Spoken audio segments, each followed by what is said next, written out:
ಇನ್ನು ಬೆಂಗಳೂರಿನ ಯಶವಂತಪುರದಲ್ಲಿ ಗ್ಯಾಸ್ ಸಿಗದೆ ಆಟೋ ಚಾಲಕರು ಸಂಕಷ್ಟಕ್ಕೆ ಸಿಕ್ಕಾಕೊಂಡಿದ್ದಾರೆ. 2 ಕಿಲೋಮೀಟರ್ ಸಾಲುಗಟ್ಟಿ ನಿಂತಿದೆ ನೂರಾರು ಆಟೋಗಳು. ಯಶವಂತಪುರದಲ್ಲಿ ಗ್ಯಾಸ್ ಸಿಗದೆ ಆಟೋ ಚಾಲಕರು ಸಂಕಷ್ಟಕ್ಕೆ ಸಿಕ್ಕಾಕೊಂಡಿದ್ದಾರೆ. ಬೆಳಗ್ಗೆಯಿಂದ ಕ್ಯೂನಲ್ಲಿ ನಿಂತ್ಕೊಂಡ್ರು, ಎಲ್ಪಿಜಿ ಗ್ಯಾಸ್ ಸಿಗ್ತಾ ಇಲ್ಲ. ಎಪಿಎಂಸಿ ಮಾರ್ಕೆಟ್ ಬಳಿ ಕೂಡ ಆಟೋ ಎಲ್ಪಿಜಿ ಬಂಕ್ ಇದೆ, ಅಲ್ಲಿಯೂ ಕೂಡ ಗ್ಯಾಸ್ ಸಿಗ್ತಾ ಇಲ್ಲ ಆಟೋಗಳಿಗೆ. ಒಂದ್ ಕಡೆ ದುಡಿಮೆ ಇಲ್ಲ, ಒಂದ್ ಕಡೆ ಬೆಲೆ ಏರಿಕೆ ಆಗಿದೆ, ಇನ್ನೊಂದ್ ಕಡೆ ಹೇಗೋ ಕಷ್ಟಪಟ್ಕೊಂಡು ನೀವು ಕೇಳಿದಷ್ಟು ಬೆಲೆ ಕೊಡ್ತೀವಿ ಅಂದ್ರೂ ಗ್ಯಾಸ್ ಸಿಗ್ತಾ ಇಲ್ಲ. ರಾಜ್ಯದ ಬಹುತೇಕ ಆಟೋ ಚಾಲಕರ ಪರಿಸ್ಥಿತಿ ಇದೇ ಆಗಿದೆ. ಅವರು ಇಡೀ ರಾತ್ರಿ ಇಲ್ಲ ಬೆಳಗಿನ ಜಾವದಿಂದಾನೇ ಕ್ಯೂ ನಿಂತ್ಕೊಂಡು ಗ್ಯಾಸ್ ತಗೊಳ್ಳೋ ಪರಿಸ್ಥಿತಿ ಬಂದಿದೆ. ಮತ್ತು ದರ ಕೂಡ ಜಾಸ್ತಿ ಆಗಿದೆ. ನೆನ್ನೆಲ್ಲ 80 ರೂಪಾಯಿ ಇದ್ದಂಥ ದರ ಇವತ್ತು 105 ರೂಪಾಯಿ ಆಗಿದೆ. ಬೆಳಗ್ಗೆಯಿಂದ ಕ್ಯೂನಲ್ಲಿ ನಿಂತ್ಕೊಂಡ್ರು ಎಲ್ಪಿಜಿ ಗ್ಯಾಸ್ ಸಿಗ್ತಾ ಇಲ್ಲ.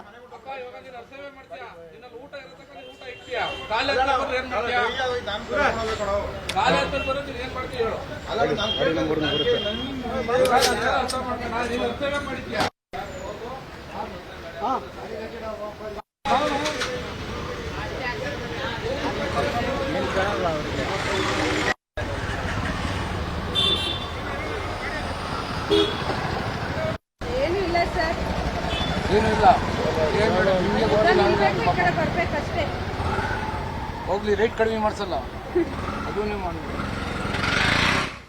ನಮ್ಮ ಪ್ರತಿನಿಧಿ ಸುಷ್ಮಿತಾ ಸ್ಥಳದಿಂದ ನೇರ ಸಂಪರ್ಕದಲ್ಲಿ ಜಾಯ್ನ್ ಆಗ್ತಿದ್ದಾರೆ. ಸುಷ್ಮಿತಾ, ಇವತ್ತು ಬೆಳಗ್ಗಿನಿಂದ ಬೆಂಗಳೂರನ್ನೇ ಗಮನಿಸಿದ್ರೆ ಸಾಕಷ್ಟು ಕಡೆ ಆಟೋ ಡ್ರೈವರ್ಗಳು ಆಟೋಗಳನ್ನು ನಿಲ್ಲಿಸ್ಕೊಂಡು ಕ್ಯೂ ನಿಂತ್ಕೊಂಡಿದ್ದಾರೆ ಗ್ಯಾಸ್ ಹಾಕ್ಸ್ಕೊಳ್ಳಿಕ್ಕೆ, ಮತ್ತು ಸುಮಾರು ಕಡೆ ಪ್ರತಿಭಟನೆ ನಡೆಸ್ತಾ ಇದ್ದಾರೆ, ಬೆಲೆ ಏರಿಕೆ ಆಗಿದೆ ಅಂತ ಹೇಳಿ.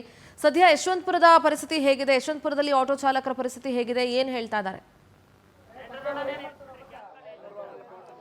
ಎಸ್ ಇಂದೂರ, ಇಷ್ಟು ದಿನ ಹೋಟೆಲ್ಗಳಿಗೆ ಅಥವಾ ಇನ್ನಿತರ ಉದ್ಯಮಗಳಿಗೆ ಕಮರ್ಷಿಯಲ್ ಗ್ಯಾಸ್ ಸಿಗ್ತಾ ಇಲ್ಲ ಅಂತ ಹೇಳಿ ಸಾಕಷ್ಟು ಸುದ್ದಿ ಆಗಿತ್ತು. ಆದ್ರೆ ಈಗ ಆಟೋ ಡ್ರೈವರ್ಗಳ ಜೀವನ ಬೀದಿ ಪಾಲಾಗಿರುವಂತದ್ದು. ಕಾರಣ ಏನು ಅಂತ ಹೇಳಿದ್ರೆ ಸರಿಯಾಗಿ ಆಟೋ ಗ್ಯಾಸ್ಗಳು ಸಿಗ್ತಾ ಇಲ್ಲ. ನಾನು ಸದ್ಯ ಯಶವಂತಪುರದ ಎಪಿಎಂಸಿಯಲ್ಲಿರುವಂತಹ ಆಟೋ ಗ್ಯಾಸ್ ಬಂಕ್ ಬಳಿ ಇದ್ದೀನಿ. ಇಲ್ಲೂ ಕೂಡ ನೀವು ಗಮನಿಸ್ತಾ ಇರಬಹುದು, ಸಾಕಷ್ಟು ಆಟೋಗಳು ಸರಿಸುಮಾರು 1 ಕಿಲೋಮೀಟರ್ಗೂ ದೂರದವರೆಗೂ ಕೂಡ ಈ ಒಂದು ಆಟೋಗಳು ಸಾಲುಗಟ್ಟಿ ನಿಂತಿದೆ. ಬೆಳಗ್ಗೆಯಿಂದಲೂ ಕೂಡ ಇಲ್ಲಿ ಊಟ ತಿಂಡಿಯನ್ನ ಬಿಟ್ಟು ಆಟೋ ಚಾಲಕರು ಗ್ಯಾಸ್ಗಾಗಿ ಕಾಯ್ತಾ ಇದ್ದಾರೆ. ಸದ್ಯ ಈ ಬಂಕಿನವರು ಹೇಳುವಂತಹ ಮಾಹಿತಿ ಪ್ರಕಾರ 10 ರಿಂದ 11 ಆಟೋಗಳಿಗಷ್ಟೇ ಇವಾಗ ಗ್ಯಾಸ್ ಆಗುತ್ತೆ ಅಂತ ಹೇಳಿ ಅವ್ರು ಮಾಹಿತಿನೂ ಕೂಡ ಕೊಡ್ತಾ ಇರುವಂತದ್ದು. ಹಾಗಾದ್ರೆ ಬೆಳಗ್ಗೆಯಿಂದ ಕಾಯ್ತಾ ಇದೀವಿ, ನಾವು ಎಲ್ಲಿ ಹೋಗೋದು ಅಂತ ಹೇಳಿ ಆಟೋ ಡ್ರೈವರ್ಗಳು ಇಲ್ಲಿ ಪ್ರಶ್ನೆಯನ್ನ ಮಾಡ್ತಾ ಇದ್ದಾರೆ. ನನ್ನ ಜೊತೆ ಸಾಕಷ್ಟು ಆಟೋ ಡ್ರೈವರ್ಗಳಿದ್ದಾರೆ, ಅವ್ರನ್ನ ನಾನು ಮಾತಾಡ್ತಾ ಹೋಗ್ತೀನಿ ಯಾವ ರೀತಿ ಕಷ್ಟ ಆಗ್ತಾ ಇದೆ ಅವ್ರಿಗೆ ಅಂತ ಹೇಳಿ. ಸರ್, ಬೆಳಗ್ಗೆ ಎಷ್ಟೊತ್ತಿಂದ ಕಾಯ್ತಾ ಇದ್ದೀರಾ? 11 ಗಂಟೆಗೆ ಬಂದೆವು. 2 ಗಂಟೆ ಆದ್ರೂ ಗ್ಯಾಸ್ ಸಿಗ್ತಲ್ಲ, 300 ರೂಪಾಯಿ ಮೇಲೆ ಹಾಕಲ್ಲ. ಬಂಕ್ನವ್ರು ಏನ್ ಮಾಡಕ್ಕಾಗಲ್ಲ. ಕೇಂದ್ರ ಸರ್ಕಾರ, ರಾಜ್ಯ ಸರ್ಕಾರ, ಹೇಳ್ತೂನು ಸರ್ಕಾರ ಇದು. ಈ ಸರ್ಕಾರ ಕಿತ್ತೋಗಿಬೇಕು, ನಮ್ಗೆ ಗ್ಯಾಸ್ ಸಿಗಬೇಕು. ಗ್ಯಾಸ್ ಇಲ್ಲ ಅಂದ್ರೆ ನಮ್ಮ ಬಡವ್ರ ಪಟ್ಟಿಗೆ ತಣ್ಣೀರ್ ಬಟ್ಟೆ ಮೇಡಮ್, ಏನಿಲ್ಲ ಇಲ್ಲ ನಮ್ಗೆ. ಇವತ್ತು ಗ್ಯಾಸ್ ಇಲ್ಲ ಅಂದ್ರೆ ನಮ್ಮ ಜೀವನ ಇಲ್ಲ. ಮನೆ ಮಕ್ಕಳು ಸ್ಕೂಲ್ ಫೀಸ್ ಹೆಂಗ್ ಕಟ್ಬೇಕು, ಮನೆ ಬಾಡಿಗೆ ಹೆಂಗ್ ಕಟ್ಬೇಕು, ನಾವು ಒಟ್ಟಿಗೆ ಏನ್ ತಿನ್ಬೇಕು ಮೇಡಮ್? ಏನು ನಡೀತಾ ಇಲ್ಲ. ಈ ಮೊದಲು ಸರ್ಕಾರ ಸರಿ ಇಲ್ಲ, ನಮ್ಗೆ ಯಾರು ನೋಡ್ತಾ ಇಲ್ಲ ಬಂದು. ಏನಿಲ್ಲ ಮೇಡಮ್ ಅವರೇ, ಇವಾಗ ಗಾಡಿಗಳು ಇನ್ನೂ 50 ಗಾಡಿ ಇದಾವೆ.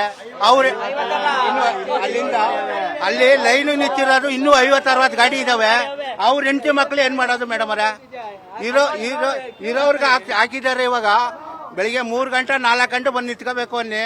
ಇನ್ನೇನು ಹೋಗಿ ಬಾಡಿಗೆ ಹೊಡೆಯೋದು? ಮನೆ ಬಾಡಿಗೆ ಕಟ್ಟೋದು ಬೇಡವಾ? ನಮ್ಮ ಮಕ್ಳುಗಳು ಓದಿಸೋದು ಬೇಡವಾ? ಇದೇ ರಾಜಕೀಯವನು ಬಿಜೆಪಿ ಅವರಲ್ಲಿ, JDS ಅವನಲ್ಲಿ, ಕಾಂಗ್ರೆಸ್ ಅಲ್ಲಿ ಯಾವನಾರು ಕ್ರಮ ತಗೊಂಡಿದ್ದಾನ? ಅದೇ ಆಟೋದವನು 10 ರೂಪಾಯಿ 20 ರೂಪಾಯಿ ಕೇಳ್ಬಿಡ್ಲಿ, ಏನು ಕೇಳಿದೆ ಅಂದ್ಬಿಟ್ಟಮ್ಮ ಸೀಜ್ ಮಾಡ್ತಾನ. ಇದನ್ನ ಯಾರು ಕೇಳಲ್ವಾ ಮೇಡಮ್ ಅವರ?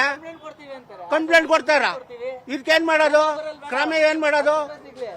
ಇಲ್ಲ ಇಲ್ಲ ಅಲ್ಲ, ಹಿಂಗೆ ಆದ್ರ ಎಲ್ಲ ಆಟೋದವರು ಇದನ್ಸದ ಒಳಗಡೆನೆ ನಿಲ್ಸ್ಬಿಟ್ಟು ಬಂತೀವಿ ನಾವು.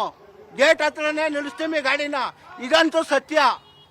ಸರ್, ನೀವೇನ್ ಹೇಳ್ತೀರಾ? ಮೇಡಮ್, ನಾವೇನ್ ಹೇಳ್ತೀವಿ ಅಂತ ಹೇಳಿದ್ರೆ, ನೋಡಿ, ಯುದ್ಧ ಸ್ಟಾರ್ಟ್ ಆಗಿ ಹೆಚ್ಚು ಕಡಿಮೆ 1 ತಿಂಗಳಾಯ್ತಲ್ವಣ. ಇವತ್ತು ನಿನ್ನೆ ಆಗಿರುವಂತ ಸಮಸ್ಯೆ ಈ ತಿಂಗಳಲ್ಲಿ ಯಾವತ್ತೂ ಆಗಿಲ್ಲ. ಗ್ಯಾಸ್ ಸಮಸ್ಯೆ ಆಗಿದೆ ಬೆಂಗಳೂರಲ್ಲಿ, ಇಡೀ ಕರ್ನಾಟಕದಲ್ಲಿ, ಇಡೀ ಇಂಡಿಯಾದಲ್ಲಿ ಗ್ಯಾಸ್ ಸಮಸ್ಯೆ ಆಗಿದೆ. LPG ಮನೆದಿರ್ಬೋದು, ಆಟೋಗಳದಿರ್ಬೋದು, ಎಲ್ಲದೂ ಸಮಸ್ಯೆ ಆಗಿದೆ. ಆದ್ರೆ ನಿನ್ನೆಯಿಂದ ಇವತ್ತಿಗೆ ತುಂಬಾ ಅಭಾವ ಆಗಿದೆ. ಯಾಕೆ ಅಂತ ಹೇಳಿದ್ರೆ ಏನು ಅಂತಾನೆ ಗೊತ್ತಾಗ್ತಾ ಇಲ್ಲ.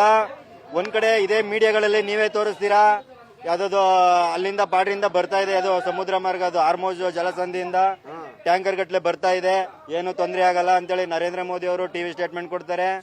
ಯಾವುದೇ ಸ್ಟಾಕ್ ಇದೆ, ಯಾವುದಕ್ಕೂ ನೀವು ಎದುರು ಅವಶ್ಯಕತೆ ಇಲ್ಲ ಅನ್ಬಿಟ್ಟು ಅವರು ಸ್ಟೇಟ್ಮೆಂಟ್ ಕೊಡ್ತಾರೆ.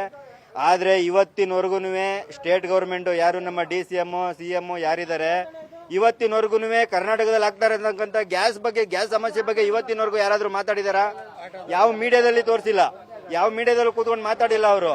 ಒಂದೇ ಒಂದು ಈ ಆಟೋದವ್ರ ಬಗ್ಗೆ ನಮ್ಮ ರಾಜ್ಯ ಸರ್ಕಾರಗಳಿಗೆ ಯಾಕೆ ಈ ತರ ಒಂದು ನಮ್ಮ ಕಂಡ್ರೆ ಯಾಕೆ ಆ ತರ ದ್ವೇಷ ಅನ್ನೋದೇ ನಮ್ಗೆ ಅರ್ಥ ಆಗ್ತಾ ಇಲ್ಲ.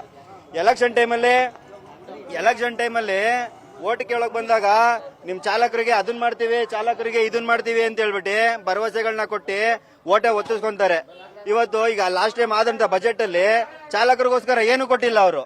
ನಮ್ಮ ಚಾಲಕ ಸಂಘಟನೆಗಳು ಏನ್ ಬೇಕು ಎಲ್ಲಾನು ಸಹ ಅವ್ರಿಗೆ ಮನವಿ ಕೊಟ್ರು, ಮತ್ತೊಂದೆಲ್ಲ ಮಾಡಿದ್ರು. ಮಾಡ್ಕೊಂತಾ ಇದಾರೆ ಮೇಡಮ್. ಚಾಲಕರಿಗೋಸ್ಕರ ಸರ್ಕಾರ ಏನು ಅನುದಾನ ಕೊಟ್ಟಿಲ್ಲ ಇವತ್ತಿನವರೆಗೂ. ಫ್ರೀ ಕೊಟ್ರು, ಏನ್ ಫ್ರೀ ಕೊಟ್ಟಿದ್ದಾರೆ ನಮ್ಮ ಆಟೋ ಡ್ರೈವರ್ಗೆ? ಎಷ್ಟು ತೊಂದರೆ ಆಗ್ತಾ ಇದೆ ಸರ್ ಈಗ? ಮೇಡಮ್ ತುಂಬಾ ಇದೆ. 105 ರೂಪಾಯಿ ಗಂಟೆ ಹೋಗ್ತಾ ಇದೆ, 110 ರೂಪಾಯಿ ಗಂಟೆ ಹೋಗ್ತಾ ಇದೆ.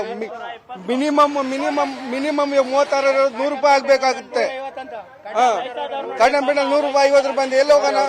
ಮಿನಿಮಮ್ 150. ಇವಾಗ ಮಿನಿಮಮ್ ಏನಿದೆ ನಾವೆಲ್ಲ ಲೆಕ್ಕ ತಗೊಂಡ್ ಅವ್ರ ಲೆಕ್ಕ ಗೌರ್ಮೆಂಟ್ ಲೆಕ್ಕ ನಾವು ತಗೊಂತ ಇಲ್ಲ. ಗೌರ್ಮೆಂಟ್ ಲೆಕ್ಕ ನಮ್ಗೆ ಬೇಡ. ಇವಾಗ ಏನಿದೆ ನಮ್ ಮಿನಿಮಮ್ 100 ರೂಪಾಯಿ ಬೇಕಂಗಿದ್ರೆ ಎಕ್ಬೋದು, ಇಲ್ಲಾಂದ್ರೆ ಬಿಡಬಹುದು. ಯಾರಿಗೂ ನಾವು ಸರ್ವಿಸ್ ಕೊಡಕ್ಕಾಗಲ್ಲ, ನಿಮ್ಗೂ ಸರ್ವಿಸ್ ಕೊಡಕ್ಕಾಗಲ್ಲ, ಬಂಕ್ ಅವ್ರಿಗೂ ಸರ್ವಿಸ್ ಕೊಡಕ್ಕಾಗಲ್ಲ.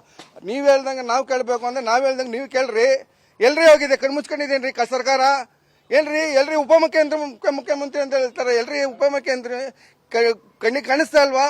ಏನು ಅವ್ರು ಯಾರೋ ಕಿತ್ತಾಡ್ತಾ ಇದ್ರು. ನಮ್ಗೆ ಯಾಕೆ ಹಿಂಸೆ? ನಮ್ ಇಂಡಿಯಾದವ್ರು ಯಾವತ್ತಿದ್ರು ಒಂದಾಗೆ ಇರ್ತೀರಿ.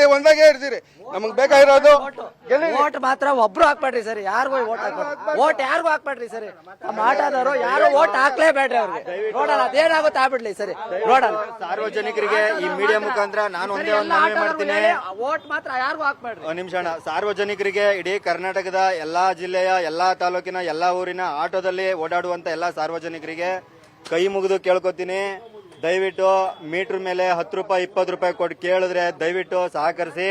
ಆಟೋ ಚಾಲಕರು ಕುಟುಂಬ ನಿಮ್ ಕೈಯಲ್ಲಿರುತ್ತೆ. ಇವತ್ತು ಸಾರ್ವಜನಿಕರು ಆಟೋದಲ್ಲಿ ಓಡಾಡೋದ್ರಿಂದನೇ ಆಟೋದವರ ಜೀವನ ನಡೀತಾ ಇರೋದು. ಆಟೋದವರ ಮಕ್ಕಳು ಎಜುಕೇಶನ್ ಆಗ್ಲಿ, ಮನೆ ಬಾಡಿಗೆ, ಮಕ್ಕಳು ಫೀಸು, ಮತ್ತೊಂದು ಪ್ರತಿಯೊಂದು ಸಾರ್ವಜನಿಕರು ದುಡ್ಡಲ್ಲಿ ನಮ್ ಜೀವನ ನಡೀತಾ ಇರೋದು.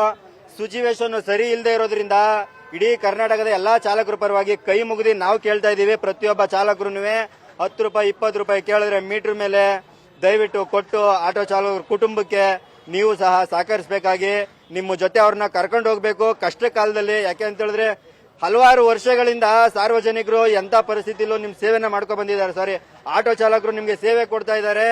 ಯಾವ್ದಾದ್ರು ಕೆಲವೊಂದು ಘಟನೆಗಳಲ್ಲಿ ಆಟೋ ಚಾಲಕರಿಗೆ ನಿಮ್ ಕಡೆಯಿಂದ ಅನ್ಯಾಯ ಆಗಿರ್ಬೋದು, ಇಲ್ಲ ಮೋಸ ಆಗಿರ್ಬೋದು, ಅದನ್ನೆಲ್ಲ ಯಾವುದೇ ಕಾರಣಕ್ಕೂ ಮನ್ಸಿಗೆ ಹಾಕೊಳ್ಳದೆ ದಯವಿಟ್ಟು ಸಾರ್ವಜನಿಕರು ಆಟೋದವ್ರ ಪರವಾಗಿ, ಆಟೋ ಚಾಲಕರ ಪರವಾಗಿ, ಅವ್ರ ಕುಟುಂಬಗಳ ಪರವಾಗಿ ಇವತ್ತು ನಿಲ್ಬೇಕು ಅಂತೇಳಿ ಈ ಮೀಡಿಯಾ ಮುಖಾಂತರ ನಿಮ್ಗೆಲ್ಲ ಕೈ ಮುಗಿದು ಎಲ್ಲಾ ಕರ್ನಾಟಕದ ಆಟೋ ಚಾಲಕರ ಪರವಾಗಿ ಕೇಳ್ಕೊತಾ ಇದ್ದೀನಿ. ಜೈ ಆಂಜನೇಯ. ಮತ್ತೊಂದು ಭಾಗದಲ್ಲೂ ನಾನು ತೋರಿಸ್ತಾ ಹೋಗ್ತೀನಿ ಎಷ್ಟರ ಮಟ್ಟಿಗೆ ಆಟೋಗಳು ಸಾಲುಗಟ್ಟಿ ನಿಂತಿದೆ ಅಂತ ಹೇಳಿ. ನೀವು ಗಮನಿಸ್ತಾ ಇರಬಹುದು, ಸರಿಸುಮಾರು 1 ರಿಂದ 2 ಕಿಲೋಮೀಟರ್ ವರೆಗೂ ಕೂಡ ಆಟೋಗಳು ಸಾಲುಗಟ್ಟಿ ನಿಂತಿದೆ.